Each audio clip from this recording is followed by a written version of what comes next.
kajian Islam ilmiah di Roja TV dan Radio Roja.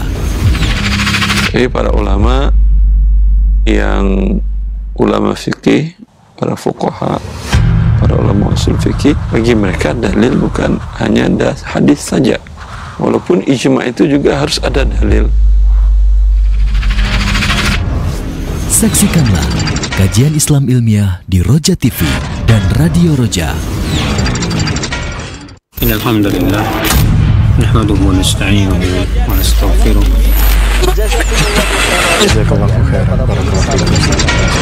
Roja TV, saluran tilawah Al-Quran dan kajian Islam.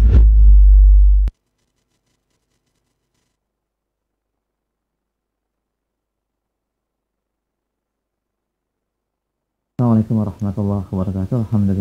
Alhamdulillahirabbil alamin, wassalatu wassalamu ala sayyidil mursalin wa ala alihi wa ashabihi wa man tabi'ahum bi ihsanin ila yaumil amma ba'd. Pemirsa Roja TV dan pendengar Radio Roja di mana saja Anda berada, alhamdulillah di kesempatan pagi ini kembali kita bertemu dalam kajian ilmiah pembahasan muamalah bersama Ustaz Dr. Irwandi Tarmizi hafizahullahu taala. Pembahasan dari kitab Syarah Umdatul Fiqih, dan insyaallah pagi ini kita akan lanjutkan di dalam pembahasan baru berkaitan dengan pemberian, yaitu pemberian orang yang sakit, yang sedang dalam keadaan kondisi kritis, bagaimana ketentuan dan bagaimana perlakuannya di dalam syariat Islam. Kita akan bahas selama kurang lebih 1 jam ke depan. Kami menunggu reaksi Anda bagi ikhwan dan akhwat yang ingin bertanya di line telepon 0218236543. Demikian juga untuk pertanyaan chat WhatsApp Anda bisa sampaikan di 0218236543. Pembahasan dari kitab Syarah Umdatul Fiqih, dan kita akan berikan kesempatan yang luas bagi Anda untuk berinteraksi secara langsung. Baik, kita mulai kajian dan pembahasan di pagi ini. Kami persilakan kepada Ustaz. Falyatafadhal mashkura. Jazakallahu khair. Assalamualaikum warahmatullahi wabarakatuh. Alhamdulillahirabbil alamin wa bihi nasta'in wa nusalli wa nusallim wa nubarik ala nabiyyina Muhammadin wa alihi wa sahbihi ajma'in, wa ba'du. Para pemirsa TV Roja dan para pendengar Radio Roja dimuliakan oleh Allah Azza wa Jalla. Setelah kita bahas sebelumnya tentang hibah, maka di antara bentuk pemberian hibah adalah ketika seseorang dalam kondisi sakit. Ya, dia berderma mengeluarkan hartanya untuk si fulan, si alan, dan seterusnya. Tapi kondisinya sakit berat, sakit yang dugaan kuat akan membawa kepada kematian. Seperti apa pemberiannya pada saat ini? Apakah disamakan dengan wasiat atau seperti apa? Baik, fadhil. Bab atiyatul marid. Tabarru'atul marid, marad al-maut al-mukhawif. Itu pemberian orang yang dalam keadaan kritis atau sakit yang membawa kepada kematian dan mengkhawatirkan. Ayil ladzi asabahu marad syadid yadhunnu annahu al-marad alladhi sayamutu bisababihi. Itu pemberian dari seseorang yang sedang mengalami atau ditimpa sakit yang kritis yang membawa kepada kematian dengan sebab penyakit tersebut. Fakhafa minal mauti min ajali hadzal marad. Maka dikhawatirkan dari penyakit itu akan membawa kematiannya. Waman huwa fil khauf kal marid, atau dalam kondisi orang yang mengkhawatirkan kondisi keadaannya karena sakit. Ayyanal khaif minal maut hukmu man fil maradil maut al mukhawif. Jadi seseorang dalam kondisi khawatir akan sakitnya memiliki hukum yang sama dengan seseorang yang sakit membawa kepada kematian atau sakit kritis. Thumma masal mu'allif lil khaif min al-maut bi qawlihi kal waqif baina sifain inda at-tahumil qital wa man qaddama yuqtal. Dan mu'allif di sini memberikan permisalan lain, orang yang dalam keadaan takut karena sebab penyakit kritis atau membawa kematian dengan perkataan beliau, seperti juga orang yang berada dalam di antara dua pasukan yang sedang berperang dalam keadaan yang sengit, atau seseorang yang ingin dibunuh. Waraqibil bahar, atau orang yang sedang dalam berlayar di atas bahtera yang mengalami gelombang laut yang sangat kuat atau yang menakutkan. Waman waqa'a at-ta'un bi baladihi idza tasala bihimul maut. Atau seseorang yang berada di suatu negeri yang dilanda penyakit ta'un yang dapat membawa kepada kematian. Maka hukum pemberiannya hukum wasiyatuh fi sittati ahkam. Wa hukmu wasiyah fi sittati ahkam. Maka hukum pemberiannya seperti wasiat yang memiliki 6 ketentuan. Nah. Sekarang pembahasannya adalah orang yang dalam kondisi sakit kronis, dan umumnya sakit ini membawa kepada kematian, atau dia tidak sakit tapi dalam posisi yang biasanya dalam posisi itu dekat pada kematian, seperti yang dijelaskan muallif di sini. Dia berada di dalam peperangan, jadi perang, pertempuran, ya, dan dia di dalam situ, tidak sakit, dia sehat. Ya, lalu pada saat itu dia bilang, saya hibahkan rumahnya itu ke ini, dan itu, seperti itu. Atau di masa dahulu orang berlayar dengan perahu atau kapal layar. Kapal layar itu kapal yang ada layarnya. Kalau angin kencang diturunin biar nggak terlalu kencang. Kalau angin berhembus normal ke arah utara atau selatan tergantung tujuannya, nanti itu layar dikembangkan. Itu layar terkembang, itu kapal layar. Mereka tidak menggunakan mesin. Nah, ini kondisinya biasanya kalau gelombang besar, ombak besar, biasanya akan dibawa, dihempaskan kapal ini oleh ombak. Kalau kapal masa sekarang, yaitu kapal mesin, mereka bisa membuat ombak itu dengan mesinnya tadi masih berjalan dan bisa membuat manuver-manuver untuk tidak membahayakan kendaraan. Atau seperti kalau sekarang mungkin pesawat saat turbulence. Jadi turbulence di pesawat, lalu dibilang itu rumah saya yang itu untuk si fulan. Ya, tabungan saya di bank itu untuk masjid. Ya, ini apa hukumnya? Ya, begitu juga contoh lain, orang yang berada di daerah pandemi penyakit berat. Di dahulu itu ada namanya ta'un, para dokter menamakan kalau dalam bahasa Indonesia kolera. Ta'un amwas yang terjadi di masa Khalifah Umar bin Khattab, yang bahkan banyak sahabat Nabi SAW yang wafat. Itu penyakit ta'un. Berapa waktu yang lalu kita dunia pernah kena pandemi dengan COVID-19. Sama. Dia berada di daerah posisi COVID-19 yang sedang tinggi. Lalu dia berkata, ya, saya hadiahkan mobil saya ke si fulan. Ini apa konsekuensi dalam syariat?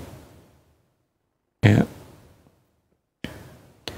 Dan antara ucapan dia mengikrarkan hibah tadi atau berdonasi tadi, itu tidak ada jeda dengan waktu. Artinya kalau ada jeda, setelah itu namanya turbulensi lewat, pesawat normal paling tadi hanya 3 menit, tapi udah dia berujar tadi, ya.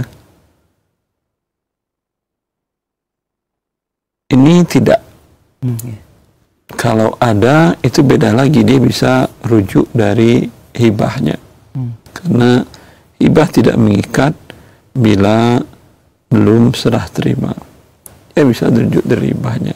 Tapi dalam kondisi tadi tidak ada kesempatan, memang turbulensinya membawa pesawat jatuh, akhirnya itu tercatat di handphonenya bahwa dia hibahkan A, B, C, D. Ya. Ini hukumnya apa? Al-Mu'allif mengatakan hukumnya sama dengan hukum wasiat dalam 6 ketentuan. Ya. Seperti apa itu wasiat? Bila wasiat adalah seseorang bila mengatakan, kalau saya wafat, ya, harta saya yang itu, uang saya di rekening itu berikan oleh kalian anak-anakku ke umpamanya untuk sarana dakwah Islam, untuk media dakwah Islam, ya, yang sesuai dengan Islam yang benar, umpamanya. Dan setelah dia wafat, ini apa statusnya? Ini statusnya wasiat, wajib ditunaikan kalau rekening tadi kurang dari 1/3 harta keseluruhannya. Umpamanya isi rekening itu 300 juta.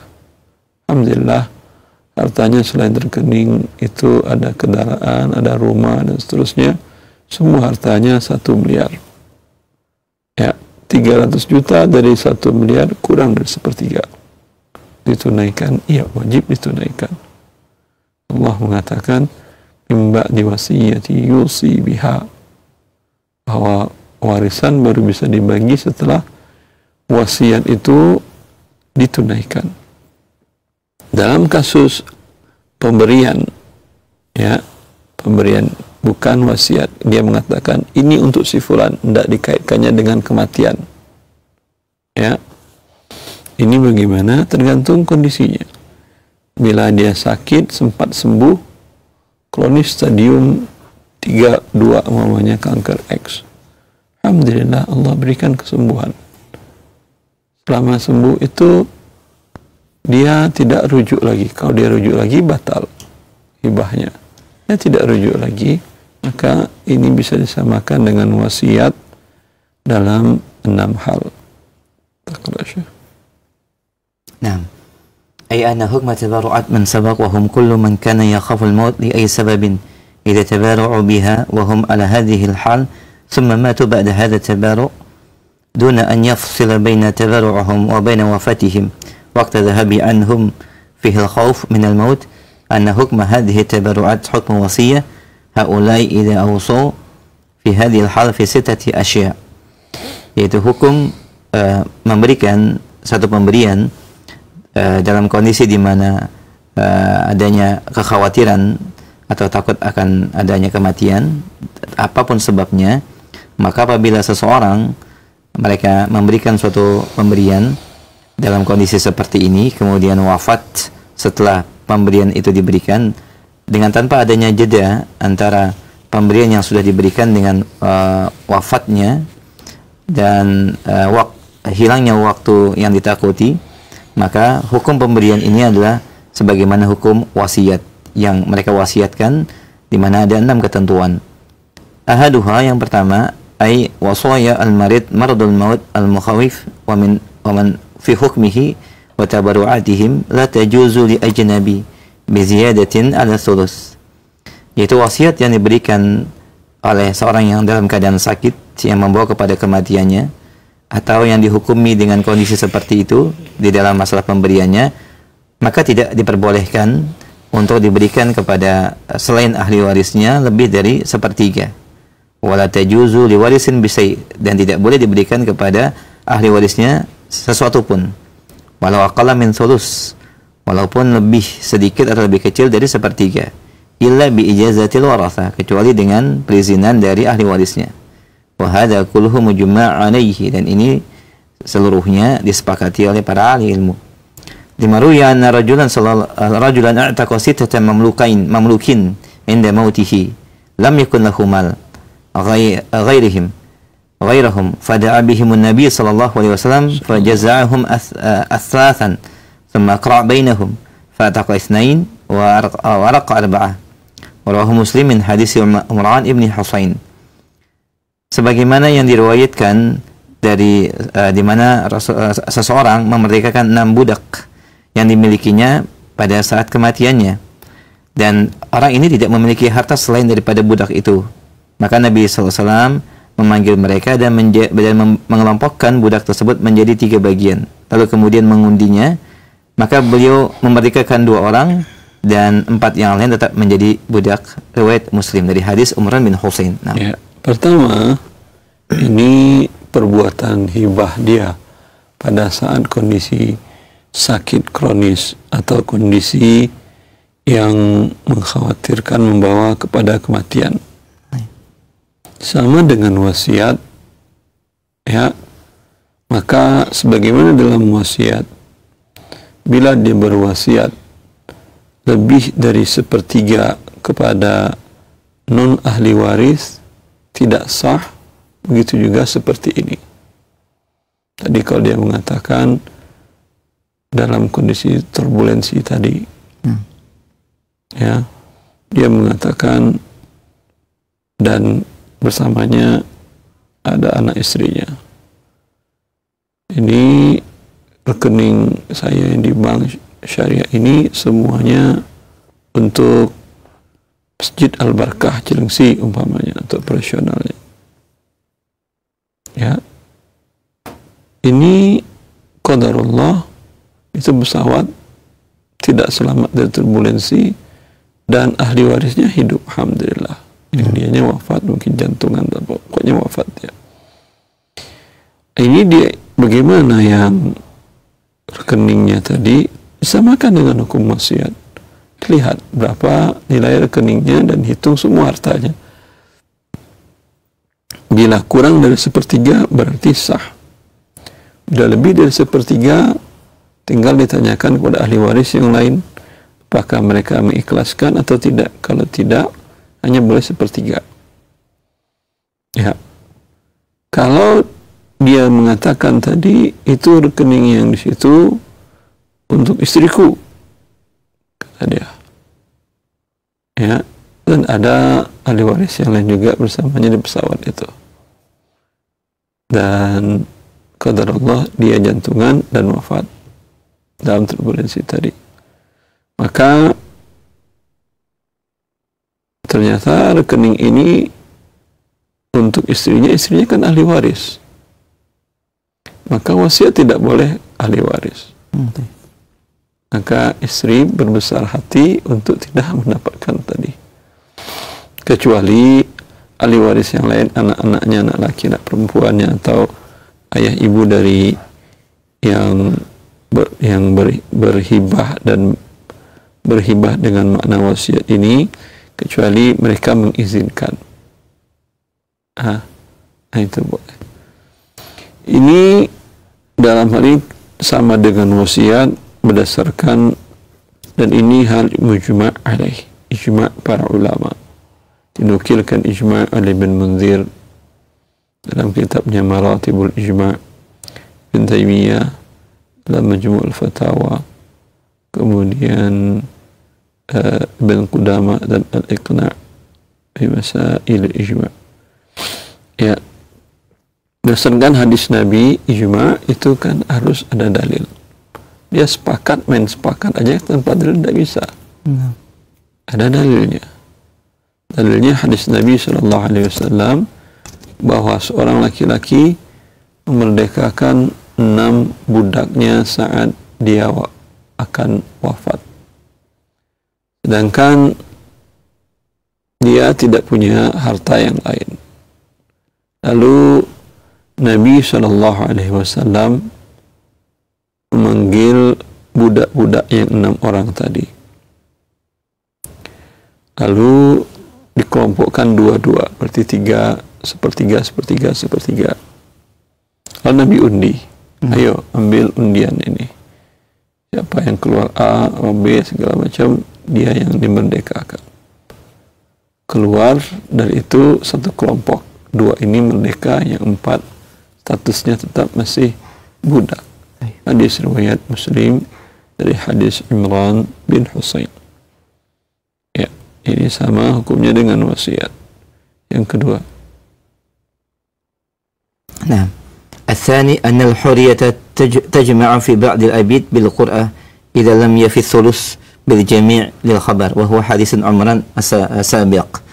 Adapun yang kedua, status merdeka yang diberikan kepada sebagian budak dengan menggunakan undian jika nilai sepertiga harta tidak memadai untuk memerdekakan semuanya berdasarkan hadis di atas. Nah, ya.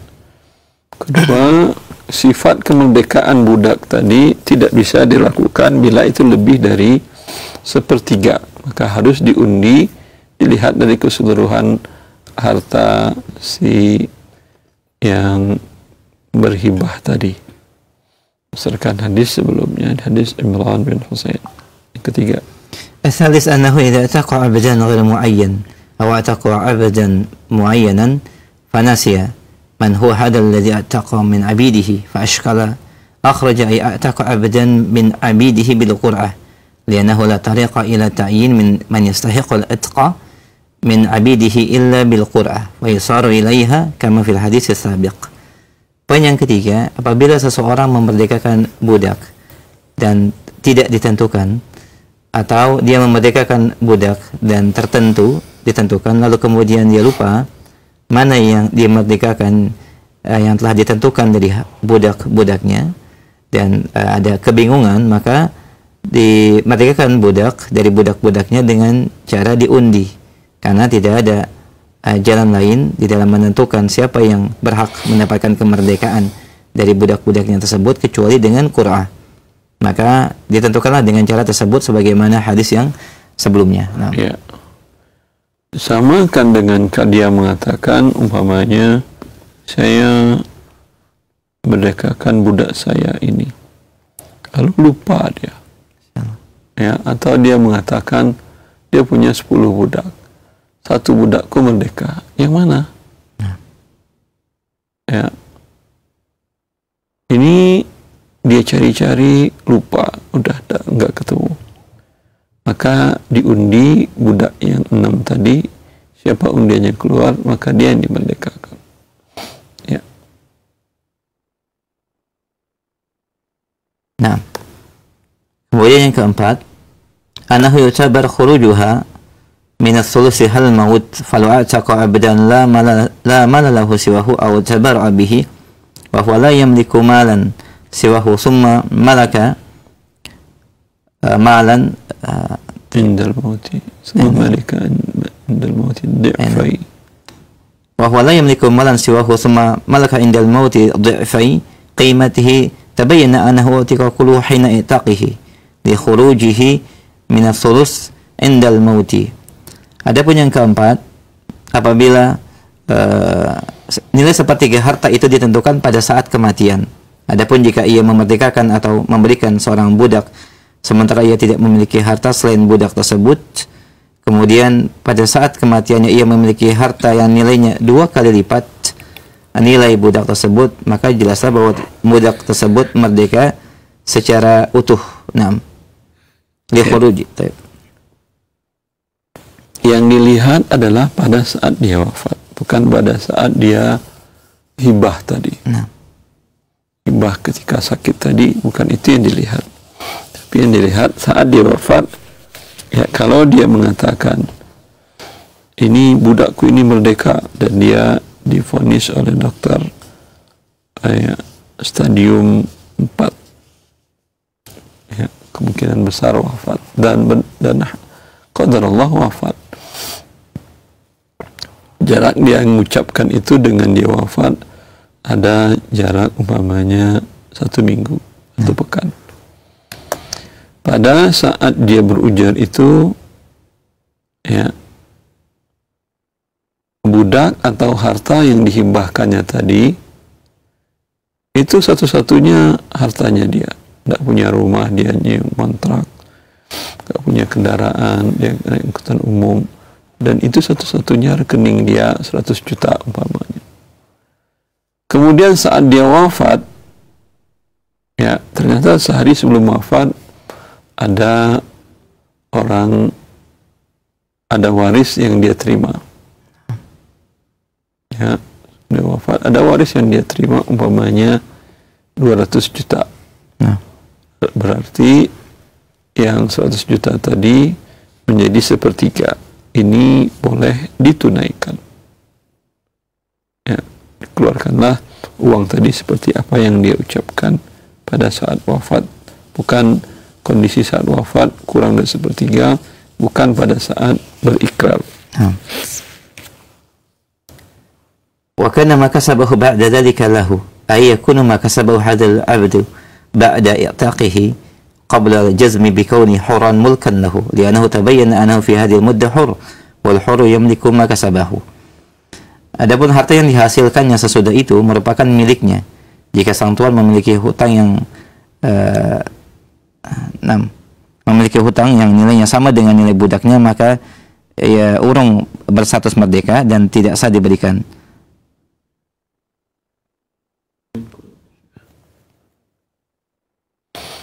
Ya. Kemudian setelah status dia wafat tadi dalam kondisi punya harta berlebih dan itu lebih kurang dari sepertiga si budak tadi, otomatis budak merdeka, otomatis. Ketika setelah itu budak merdeka statusnya dia budak mempunyai keterampilan skill. Namanya sebagai tukang kayu, tukang perabot, tukang besi, pandai besi, tukang las, bengkel dan seterusnya. Dia bekerja, dapat uang. Ini uang milik dia. Ya. Milik si yang sudah merdeka ini.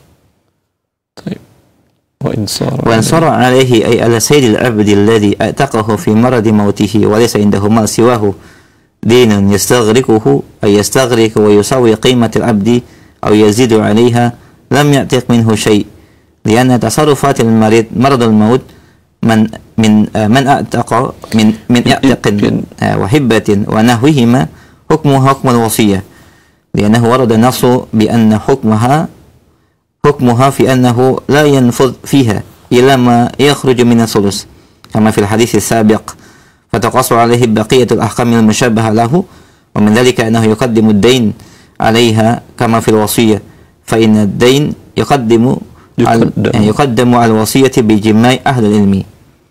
Kemudian berikutnya, jika sang tuan memiliki hutang yang nilainya sama dengan nilai budaknya, maka ia tidak menjadi status merdeka dan tidak sah diberikan.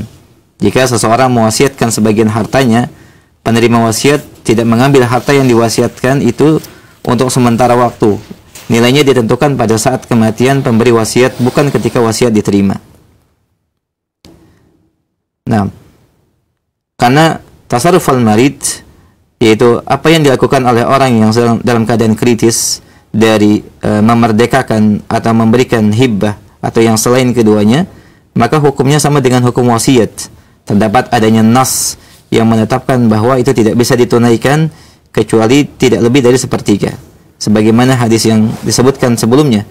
Maka dikiaskan semua hukum-hukum yang berkaitan atau yang semisal dengannya, dan diantaranya adalah mendahulukan penunaian hutang sebagaimana dalam bab wasiat, karena hutang didahulukan daripada wasiat sebagaimana kesepakatan ahlul ilmi. Nah, ya.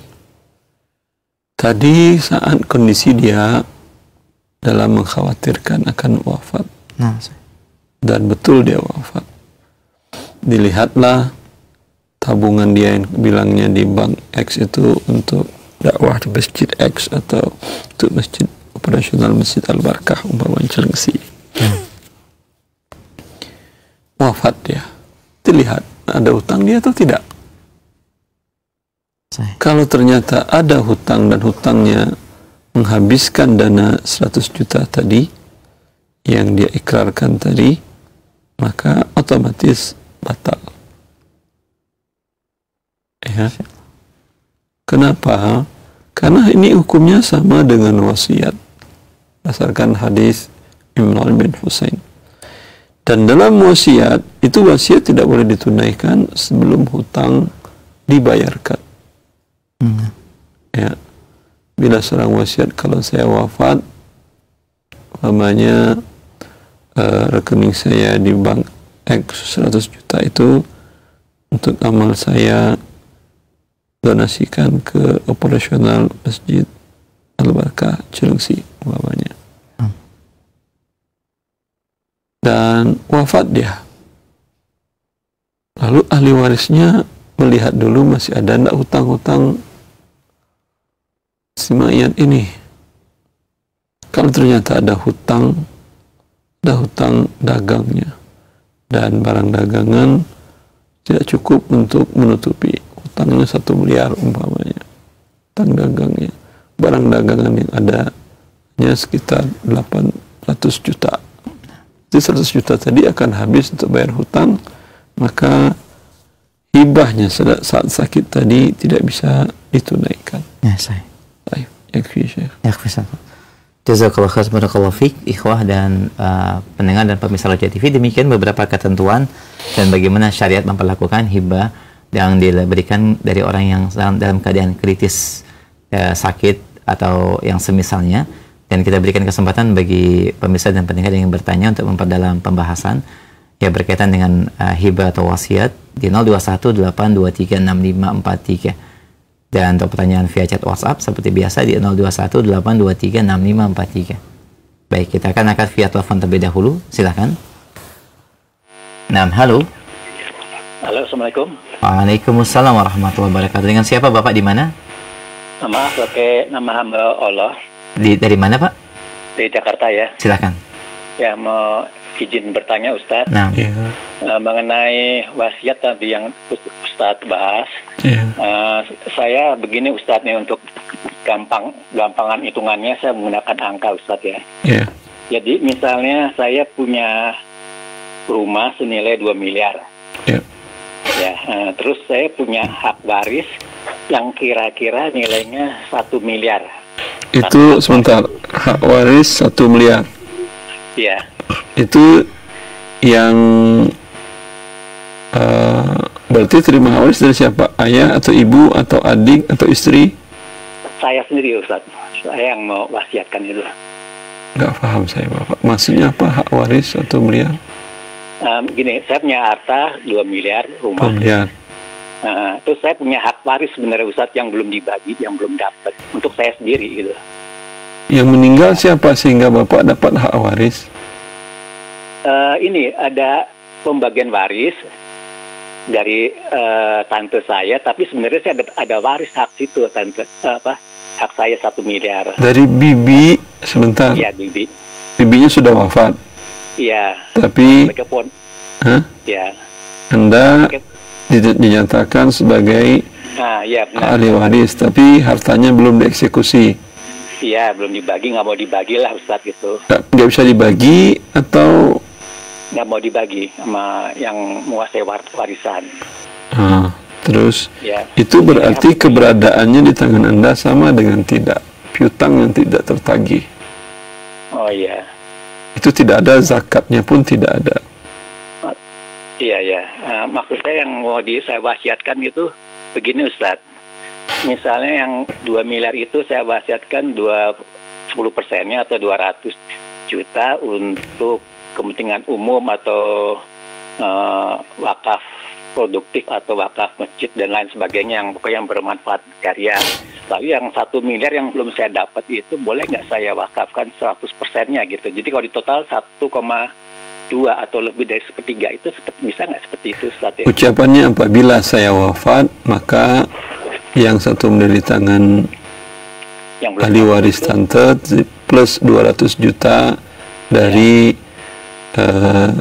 rumah saya yang 2 miliar itu berikan kepada dakwah X begitu kan ya? Iya betul. Bolehkah atau tidak? Iya itu karena belum dapat ya.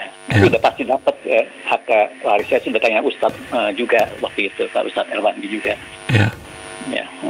Ya, dalam hal ini ini namanya wasiat. Wasiat itu dilihat pada saat Anda seseorang yang berwasiat itu wafat. Kalau yang mengucapkan wasiat itu wafat, lihat seluruh hartanya. Yang hartanya yang rumah 2 miliar mungkin naik. Kecenderungan harga properti naik umpamanya jadi 3 miliar. Yang diambil bukan 300 juta, tetap 200 juta. 200 juta diwasiatkan. Ini kurang dari 1/3. Adapun yang 1 miliar tadi, statusnya tidak bisa diberikan kepada lembaga dakwah tadi sampai itu diterima. Tinggal para ahli warisnya mengatakan kepada pihak yang menguasai bahwa ini ada hak di hak kalian, hak bapak kami, ada hak lembaga dakwah di sini. Kalian terlambat hak dakwah, tentu urusan kalian dengan Allah Jalla fi'ula. Gitu ya. Ya. Jadi bisa yang 1 miliar itu ya sekali. Bisa. Yang penting totalnya nggak 1/3 itu Ustaz, maksudnya dengan harta yang rumah itu ya, maksudnya gitu. Iya, tadi kan rumah harganya naik 3 miliar. Iya, 3 miliar ya, betul ya. Cukup jelas Bapak? Jelas sekali. Baik, alhamdulillah. Baik, jazakallah khairan. Jazakallah khair Pak, semoga Allah mudahkan. Alhamdulillah. Baik, kita berikan kesempatan berikutnya. Silakan, masih di line telepon 0218236543 dalam bab al-atiyah, ya, pemberian dari orang yang sakit. Silakan. Halo. Halo. Assalamualaikum. Waalaikumsalam warahmatullahi. Dengan siapa, akhi, di mana? Dengan Tasli dari Bandung. Pak Tasli, silakan Pak, pertanyaannya. Saya ingin bertanya Ustaz, ini mengenai rumah Ustaz. Sebelumnya ini kami tinggal di Setiabudi. Rumah itu kemudian karena kami banyak, ketika Bapak meninggal, rumah itu kemudian kita jual, kemudian dibagikan ke jadi dari kami ini ada bapak saya itu menikah, punya 2 istri. Dari 2 istri ini anaknya ada 13, 5 dari istri pertama dan 8 dari istri kedua.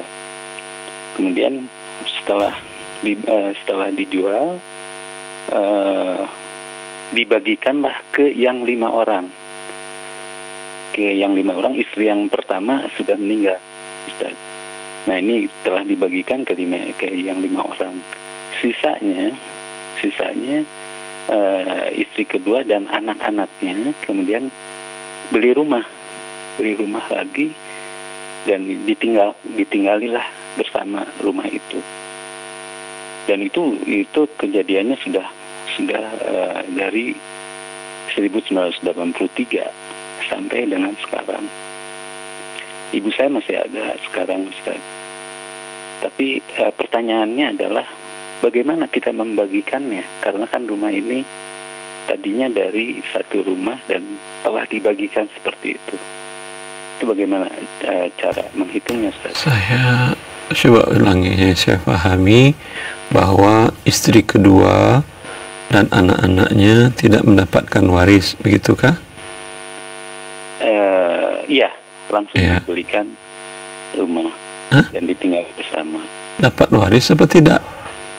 Tidak, Ustaz. Tidak dapat waris. Berarti yang dapat waris dari ayah Anda hanya ibu Anda dan anak yang berlima. Betul? Maksudnya dibagikan, itu yang dibagikan itu yang ke-5 orang itu, Ustaz. Iya, kan anaknya 13, istrinya 2. Betul. Hidup 2 istri pada saat dia wafat. Begitu kan ya? Iya. Ya. Yang dapat warisan dari harta yang meninggal hanya istri pertama dengan 5 anak dari istri pertama. Sedangkan istri kedua dan 8 anak beliau dari istri kedua tidak dapat sama sekali harta warisan. Betul itu? Betul. Ya. Betul. Pertanyaan Anda, apa yang harus saya lakukan setelah saya tahu bahwa ini kezaliman kepada istri kedua dan 8 saudara seayah Anda, begitu? Enggak begitu juga, Ustaz. Maksudnya jadi dari hasil penjualan itu Jadi mungkin ada satu yang saya kurang informasi yang saya kurang ke Ustaz. Maksudnya dari rumah itu dijual setelah istri yang pertama sudah meninggal duluan. Jadi rumah itu masih ada. Sebentar. Bapak Anda namanya siapa? Bapak saya namanya Pak Ataj. Ataj wafat tahun 1983. 1974 meninggalnya. 1974. Istri pertama beliau namanya siapa? Istrinya ininya namanya Aminah. Wafat tahun 70 tahun 70-an. Berarti istri pertamanya lebih dulu wafat. Betul. Ya, pada saat 74 tadi istri kedua masih hidup. Iya, masih hidup. Ya, harusnya hak waris istri kedua 1/8. Oke. Sisanya 13 anak beliau tadi, ya, 13 anak beliau tadi laki-laki 2 bagian, perempuan 1 bagian. Betul. Ya. Betul. Dan itu sudah dibagikan semua sesuai dengan dijual harta Pak Atat tadi rumah. Betul. Dan dibagi waris tadi 1/8 dan sisanya 2 laki-laki 1 perempuan. Betul. Sudah selesai itu. Sudah selesai. Oke, yang 5 orang itu sudah semuanya. Tinggal yang 8 aja yang belum dengan. Tadi kata antum sudah selesai, berarti belum terima mereka. Iya, belum nerima aja. Ya belum selesai namanya. Kalau haknya belum diterima sudah berapa puluh tahun itu. Sudah 50 tahun haknya belum diterima. Yang pertanyaannya apa? Yang pertanyaannya itu jadi si hasil yang itu kan dibagikan ke yang 5 orang gitu, Ustaz. Nah, hasilnya sisanya itu dibelikan lagi rumah. Dan yang 8 apa nasibnya? Yang 8 dengan si istri kedua apa nasibnya? Nggak dapat sampai sekarang, nggak terima apa-apa. Iya, memiliki rumah itu aja bersama, Ustaz. Tapi rumah udah dijual. Yang dijual hasilnya itu dibelikan lagi rumah gitu, Ustaz. Hasil penjualan rumah Atat dibeli rumah, nggak dibagi-bagi. Iya, yang 8 dengan ibunya dengan anaknya itu. Atat punya berapa rumah? 1 apa 2? Maksudnya gimana sih? Baik Bapak, mungkin nanti bisa kita perjelas yang tadi dijual itu dibagikan ke semua anaknya atau sebagiannya saja Pak? Yang sudah dijual hasilnya? Hah? Sebagiannya aja. Oke, diberikan hasilnya 5 orang ya Pak? Itu sudah dibagikan 5, itu hasilnya sudah diberikan. 5 orang udah. Nah, yang 8 tidak, hanya rumah saja ya? Iya. Baik. Hanya rumah saja yang 8 jadi belum. Pertama rumah Atat 1. Ya, dijual, kemudian hasilnya dibagikan. Beli rumah tadi. Rumah sebagian dibagi kepada sebagian yang lain hasilnya. Dibagi kepada selain yang 5 orang. Kemudian rumah yang baru itu ditempatin 13 anak dengan istri kedua. 8 orang ya Pak ya? 8 dengan istrinya. Iya, 8. Iya. Yang anak 5 nggak dapat rumah. Yang 5 udah terpisah, Ustaz. Iya, artinya dapat uang kan ya Pak ya? Iya, dapat uang. Dapat uang. Yang 8 hanya belum dapat uang. Belum dapat. Tapi dapat rumah. Dapat bareng lagi kan dengan ibunya. Iya, kumpul barang dengan 1 rumah itu ya Pak ya? Iya. Baik, tidak dibagi secara masing-masing ya? Baik, kita akan tangkap. Insya Allah Pak nanti akan dijelaskan. Ya. Disimak, silakan. Tinggal dinilai kalau rumah tadi sama dengan 1/8 plus 2 laki 1 perempuan, ya udah selesai, tidak ada masalah. Kalau kurang berarti 5 anak dari istri pertama ngambil lebih, mereka masing-masing sesuai porsinya 1/2 wajib mengeluarkan secara proporsional kepada istri kedua dan 8 anak. Jazakallah khair, barakallahu fik. Demikian Pak Taslih, semoga menjadi pencerahan. Baik, kita berikan kesempatan kembali via telepon, masih dalam bab pemberian orang yang sakit ya dan ketentuannya. Baik, di 0218236543. Silakan. Halo. Halo. Dengan siapa Umu? Assalamualaikum. Dengan Fitri. Di mana? di Jakarta. Baik, silakan pertanyaannya. Mohon secara singkat saja ya, silakan. Saya mau tanya Ustadz, jadi saya punya bude itu kakaknya mama saya itu. Dia sejak berkeluarga dengan suaminya kan tidak memiliki keturunan. Iya. Dia mengambil adik saya dari usia 1 tahun. Jadi adik saya itu sudah menjadi bagian dari keluarga dia gitu ya. Jadi anak gitu ya Ustadz, anak angkat gitu namanya ya. Nah, adik saya ini sampai besar sampai menikah dengan suaminya, bude saya pun tidak memiliki keturunan tetap. Jadi beliau dan suaminya hanya mengurus adik saya ini. Nah, pertanyaannya langsung ya. Jadi suami bude saya meninggal lebih dulu, kemudian disusul sama adik saya meninggal juga. Adik saya meninggal dua-duanya, suami istri. Jadi beliau meninggalkan 2 anak, Ustaz. Nah, anaknya beliau ini kan jadi cucunya bude saya ya, karena mereka tinggal bertiga sekarang. Pertanyaannya adalah, bude saya mau menghibahkan rumah yang beliau tinggal itu untuk kedua anaknya adik saya ini. Gimana statusnya secara waris? Karena kan ini waris tidak dapat Ibu, tapi kalau hibah boleh. Kalau bude Anda memberikan hibah, kondisinya beliau sehat. Sehat, dia mau hibahkan 2 rumah itu, 1 rumah itu dibalik namakan kedua anak, sah, tidak ada masalah. Tapi anaknya kan ini belum usia dewasa, Ustaz, masih anak-anak, jadi kan belum cukup umur untuk secara hukum ya Ustaz.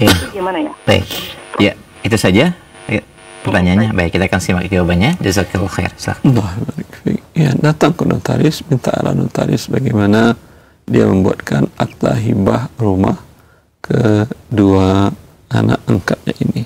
Sahih. Secara tertulis tetap tertulis saja, walaupun nanti eksekusinya ketika dewasa gitu. Iya. Cukup jelas umum. Demikian, barakallahu fiik. Kami akan pertanyaan selanjutnya dari pesan chat WhatsApp. Assalamualaikum warahmatullahi wabarakatuh. Ketika orang tua kita tidak ada omongan masalah warisan boleh dijual atau tidak, namun ketika saya mau menjualnya, dari kakak pertama menahan saya, bagaimanakah hukumnya secara ketentuan syariat? Apakah boleh tetap saya jual atau apa yang harus saya lakukan?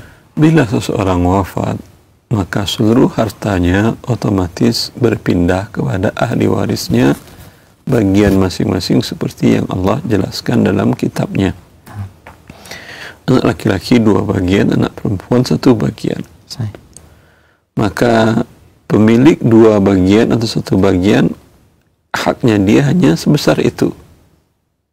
Kalau umpamanya seorang wafat dan anaknya cuma 1 laki 1 perempuan, laki-laki memiliki 2/3, perempuan 1/3.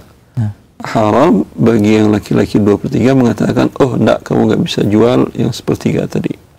Atau yang saudari perempuannya mengatakan ke laki-lakinya, nggak boleh kau jual. Itu haknya dia. Dia mau jual, dia mau sewakan. Ya, tapi menyewakan, menjual 2/3, 1/3 tentu tidak mungkin. Ya, maka bagi yang menahan, silakan Anda beli. Dinilai berapa harga pasarnya, ya, bayar hak yang mau jual tadi. Yaudah, kalau kamu mau jual, saya tidak mau jual, hak kamu 1/3, saya beli. Kita coba lihat harganya berapa dan berapa 1/3-nya. Seperti itu. Adapun menghalangi orang untuk mendapatkan haknya, ini sebuah kezaliman. Allah yang menyatakan hak ahli waris 1/3, lalu Anda halangi dia untuk memiliki haknya. Wabillahi taufiq. Alhamdulillah, jazakallahu khair. Demikian pendengar dan pemirsa Roja TV, semoga menjadi pencerahan. Kami akan pertanyaan dari Umu Giana di Kaltim. Assalamualaikum warahmatullahi wabarakatuh. Bagaimanakah batasan memberikan wasiat harta, Ustadz, ketika kita masih sehat, dan berapakah jumlah hitungannya? Ketika Anda masih sehat dan mengatakan kalau saya wafat ini untuk ini, tidak ada masalah, boleh. Diucapkan Ya, perlu tertulis Ustaz? tertulis lebih baik. Ada sanksi tentu lebih baik. Tulis di atas materai. Ya, adapun eksekusinya nanti setelah Anda wafat dilihat. Nah. Bila yang Anda ikrarkan tadi melebihi sepertiga, diminta kerelaan para ahli waris. Setuju nggak? Kalau mereka setuju, tidak apa-apa. Kalau mereka tidak setuju, ya bisa diskusi hanya sepertiga dari harta Anda tadi. Wabillahi taufiq. Jazakallah khair Ustaz. Pertanyaan berikutnya, ada beberapa pertanyaan yang sama terkait dengan zakat mal. Assalamualaikum warahmatullahi wabarakatuh. Ustaz, saya memiliki emas dan sudah mencapai nisab nanti di bulan Muharram. Sudah sampai nisab di bulan Muharram? Iya. Sekarang sudah mencapai nisab, Ustaz. Sudah mencapai nisab. Dan ada pertambahan di bulan Zulhijjah ini. Bagaimanakah hukumnya, Ustaz? Apakah digabung dengan yang sebelumnya ataukah dihitung secara terpisah? Mohon nasihatnya, jazakallah khair. Allahi barik. Yang paling aman di Muharram, Anda lihat berapa semuanya, ya, Anda zakatkan. Karena kalau setiap harta masuk milik Anda, masuk di Zulhijjah, masuk di Zulqa'dah, masuk di Syawal, Anda zakatkan di Syawal, Zulqa'dah, Zulhijjah, pusing Anda. Nanti di Syawal ini harta mana yang masuk, ya? Di Syawal itu harta mana yang harus saya zakatkan? Yang mana? Yang emas yang bulat, yang petak, yang sekilo, atau yang seperti apa? Yang cukim atau yang perhiasan, ya. Tapi dengan tadi itu mengkhawatirkan, maka lebih baik ketika di suatu Muharram tadi zakatkan saja semuanya. Wabillahi taufiq. Nah, jazakallahu khair, barakallahu fiik. Kami akan kembali pertanyaan selanjutnya via chat WhatsApp. Assalamualaikum warahmatullahi wabarakatuh. Assalamualaikum. Mohon arahan terkait dengan pembagian waris, di mana Bapak Mukhlis wafat meninggalkan anak 4 perempuan semua, Ustaz. Ayah dan ibu Bapak Mukhlis masih ada. Kemudian Bapak Mukhlis memiliki saudara laki-laki seorang dan saudara perempuan 3 orang, Ustaz. Ya. Ayah ibu Mukhlis dapat 1/6. Nah. Ayahnya 1/6 tambah sisa. Adapun 4 anak perempuan Mukhlis dapat 2/3. Istrinya? Iya, istrinya ada, Ustaz. Ada. Dapat 1/8. Ya. 1/6 dengan 2/3 dengan 8 berarti 24. Berarti ayah dapat 4, ibu dapat 4, 8. Istri dapat 3, 11. Anak dapat 16. 16 tambah 11, 27. Berarti hartanya dibagi 27. Ibunya 4/27, ayahnya ibu 4/27, istrinya 3/27, 16/27 dibagi 4 anak perempuannya masing-masing 4/27. Insyaallah. Siap, Ustaz. Cukup jelas Bapak dan Ibu yang bertanya mungkin. Allahu'alam, barakallahu fiik, dan semoga menjadi pencerahannya. Jazakallah khair. Kami akan kembali pertanyaan via chat WhatsApp. Assalamualaikum warahmatullahi wabarakatuh. Wasiat yang diberikan kepada sebagian kerabat, Ustaz, dan adanya ketidakadilan, bagaimana hukumnya secara ketentuan syariat bagi yang memberikan? Mohon nasihatnya, jazakallah khair. Tak paham saya wasiat yang diberikan kepada sebagian kerabatnya saja, dan kerabatnya ahli waris, bukan? Bukan, Ustaz.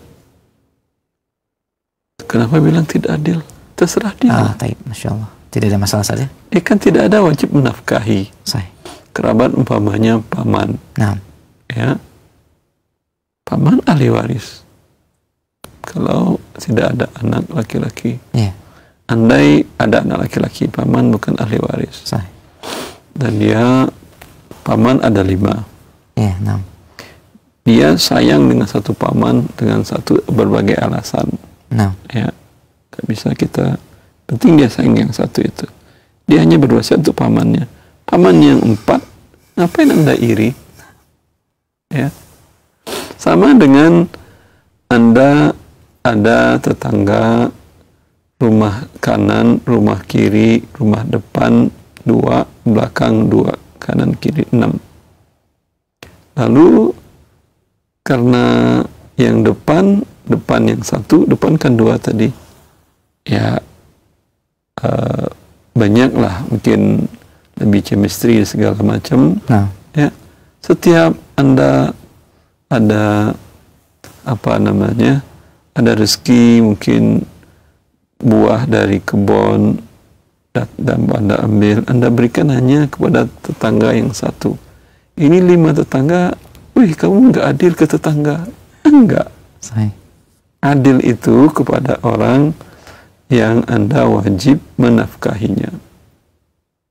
Itu yang adil.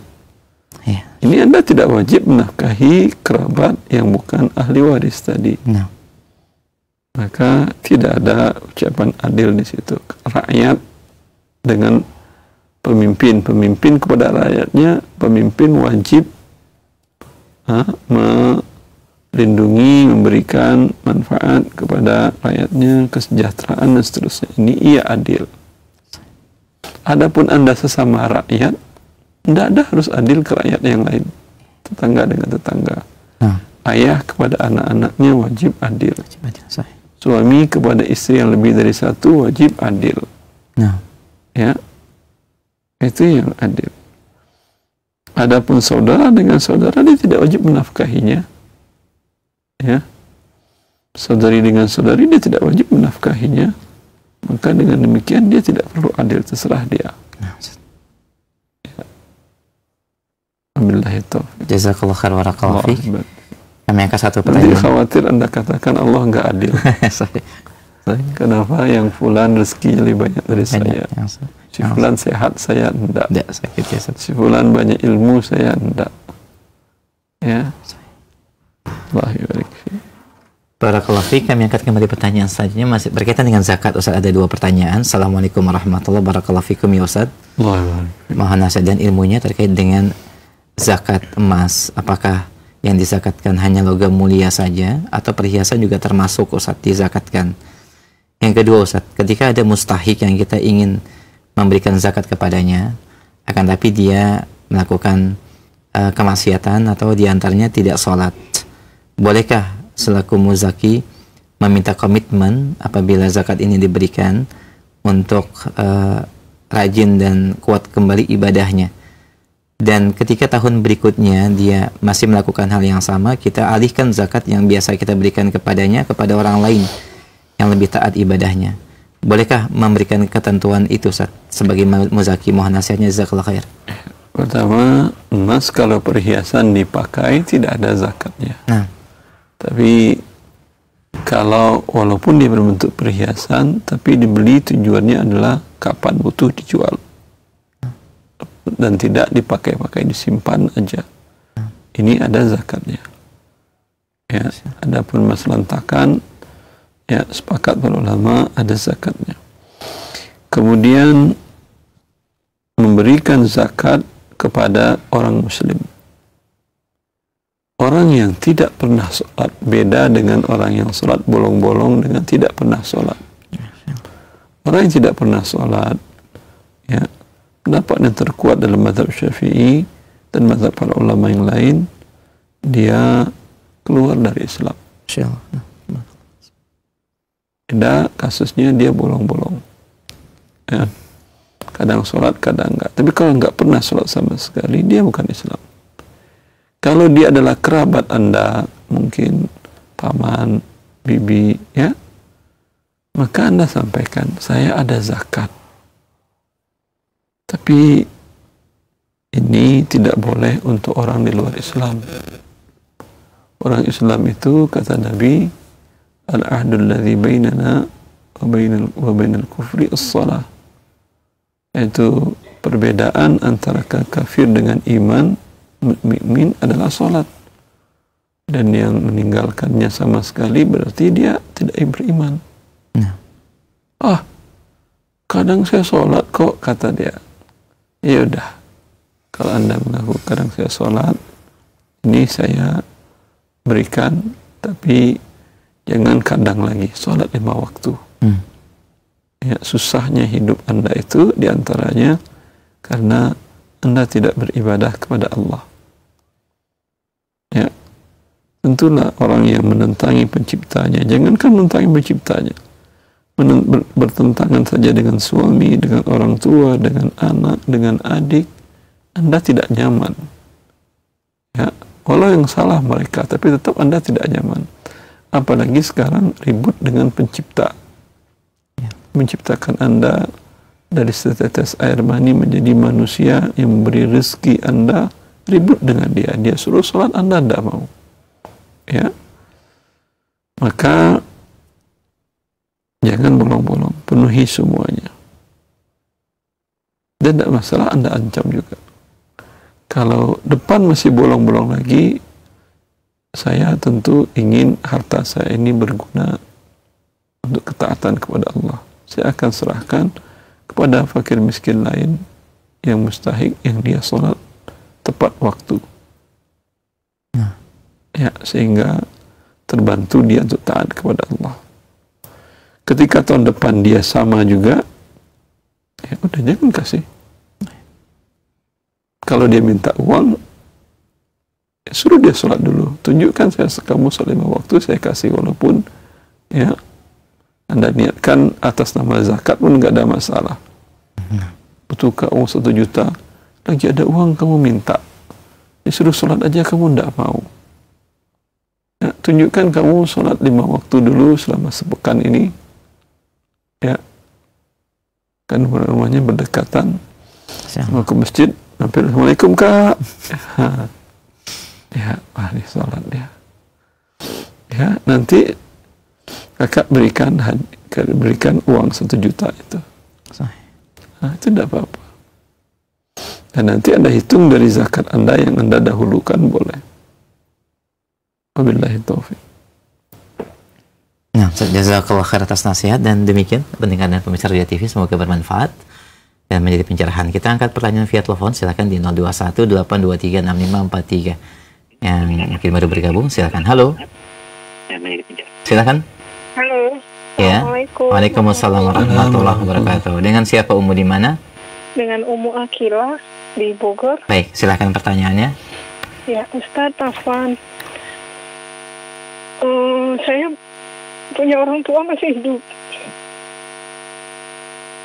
Saya punya anak 3. Saya nomor pertama. Nah, kemudian ayah saya menyampaikan bahwa nanti kalau ayah sama ibu sudah tidak ada, rumah buat adik, kebun, qadarullah punya kebun kelapa sawit di Jambi. Kebetulan orang tua saya dan adik-adik saya tinggalnya di Jambi, saya di Bogor. Nah, kebetulan orang tua saya menyampaikan bahwa nanti kalau ayah sama ibu tidak ada, harta nanti buat adik 2 sama sebagian untuk diwakafkan gitu. Nah, kamu nggak usah ya katanya, karena kamu kan dulu kuliah gitu, menghabiskan uang gitu.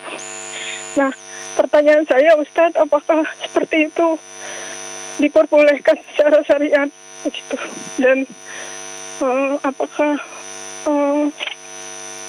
orang tua saya artinya sudah melakukan sesuai dengan syariat?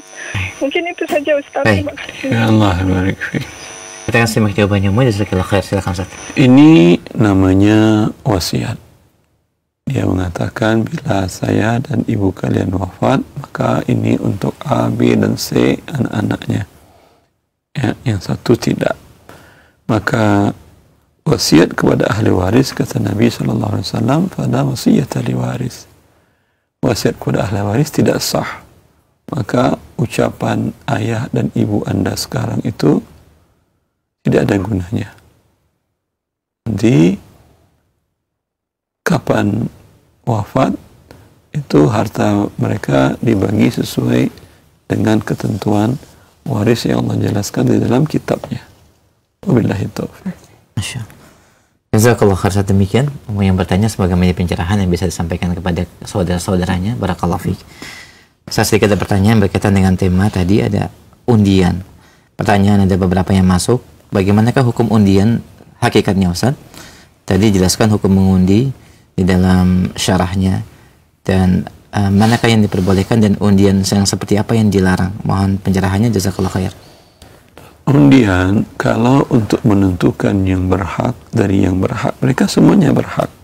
Seperti orang arisan. Orang arisan semuanya berhak mendapatkan uang jumlah yang mereka bayar. Uang mereka kan? Ya, mereka semuanya berhak. Tapi siapa yang lebih berhak pada putaran pertama, kedua, ketiga, dan seterusnya, boleh diundi. Ya.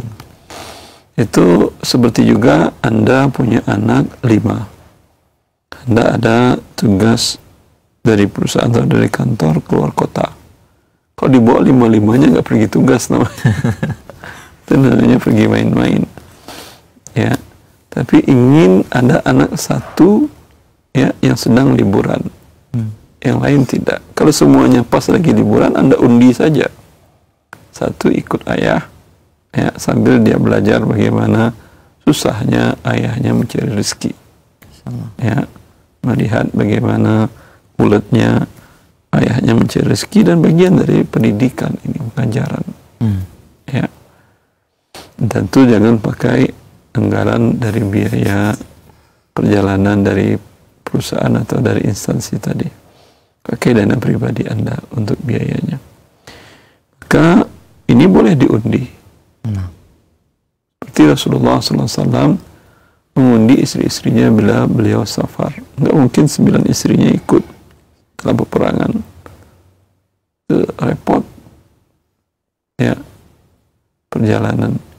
Maka beliau bawa 1 orang dengan cara diundi.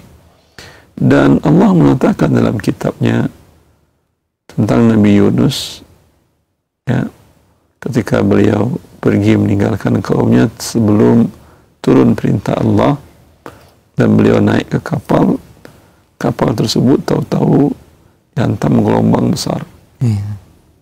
Ya, dan di masa dahulu untuk menyeimbangkan kapal tadi dikurangi muatan. Semua barang-barang sudah habis, tinggal lagi barang-barang pokok.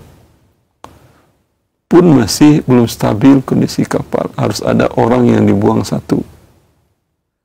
Gimana caranya? Siapa yang mau dibuang?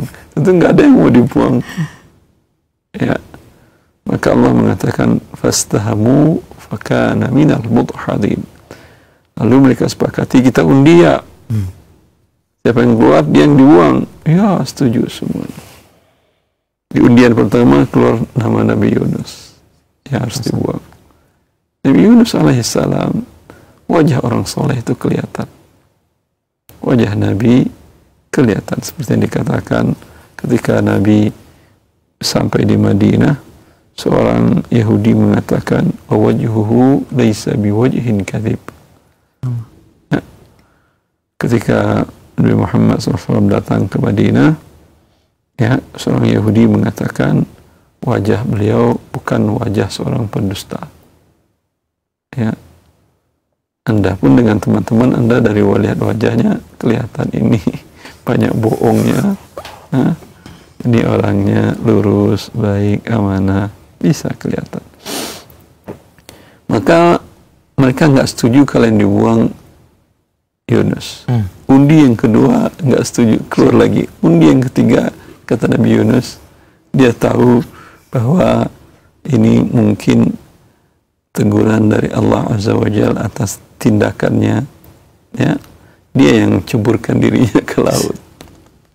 Faltaqamahul hut. Lalu dia dimakan oleh ikan besar, ikan paus. Ya, ini boleh berarti. Itu yang tidak boleh itu kalau umpamanya kamu kasih uang 1 juta, saya 1 juta. Kita undi, ya, pakai uang koin. Kalau yang keluar gambar, saya yang ngambil.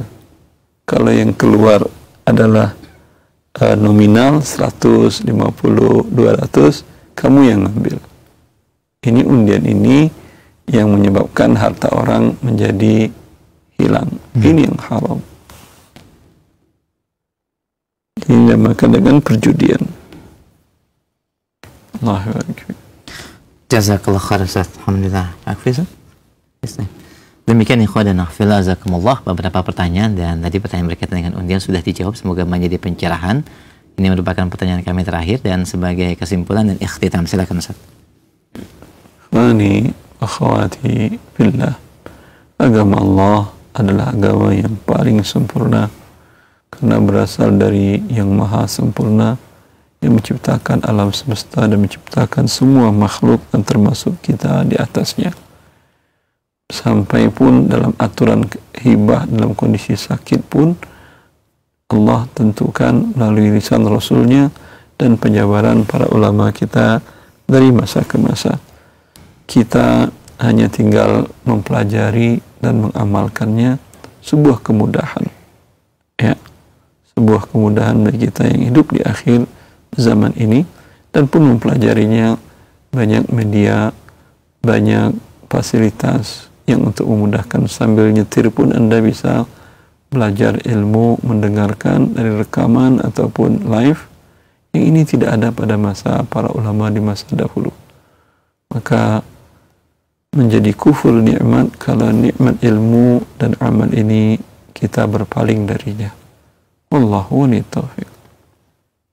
Jazakallah khair atas nasihat dan juga ikhtitam yang disampaikan oleh Ustaz Irwandi Tirmidzi hafizahullah taala untuk menutup pembahasan pagi ini berkaitan dengan pemberian orang yang dalam kondisi sakit dan bagaimana ketentuan dan syariatnya dalam Islam. Ada 2-3 poin tadi dibahas. Insyaallah kita akan sambung kembali. Masih ada beberapa pembahasan berkaitan dengan bab ini di kesempatan Kamis yang akan datang.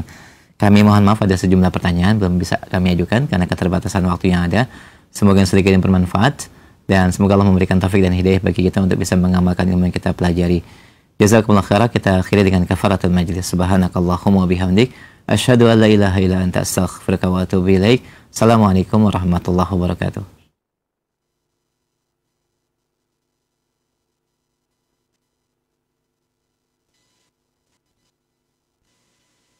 Simak Radio Roja Bogor 100.1 FM, Radio Roja Majalengka 93.1 FM, Radio Roja Palu 101,8 FM, dan Radio Roja Bandung 104.3 FM.